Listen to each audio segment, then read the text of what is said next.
Well, if you come to me with a final money judgment of $1 million or more, you want me to turn it into money, or if you prefer some other specific asset that we can acquire and liquidate that the debtor may have, that's fine too. But if you come to me and we see that the debtor is moving those assets or those monies around through his or her or its shenanigans, using LLCs and partnerships and corporations and trusts and family members, and it's just a moving target. It's just so hard to keep track of. The guy has nothing, but he claims he controls everything, or he appears to. Well, if that's the situation you present to me, I immediately think of these racketeering statutes, because the conduct you're describing has a high probability of being part of a pattern of racketeering conduct. And if I can show that, there are several interesting things that happen. I can bring a civil action.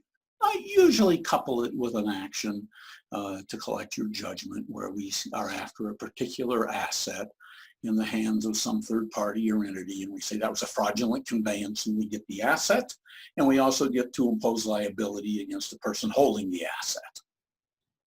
Then I also say, hey, this is part of a pattern of racketeering activity.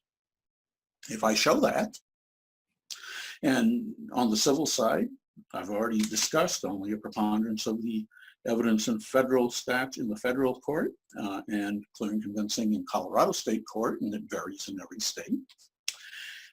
If I show that, several things happen. Number one, your damages are automatically trebled. So if we ripped you off for $1 million, all of a sudden it goes to $3 million, plus attorney's fees, plus the interest. The guy is also now known as a racketeer.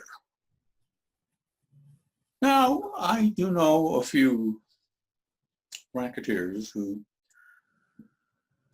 just aren't bothered by the label, sort of like water off the duck's back, but most people are more akin to, once I really get that I'm exposed to this, I'm looking down the barrel of being called a racketeer, and you're dead serious about it, that's going to be very harmful to me professionally or in business, if anyone knows about it. And oh my God, Facebook, internet, social media, I suspect they're all going to know about it, because it's all in open court. Now, the flip side of that is you get principled people, or people in denial of what they've done. You say, I'm not a racketeer, by God, I'm going to fight you to the ends of the earth to get rid of this and prove my innocence, or that I'm not liable for this.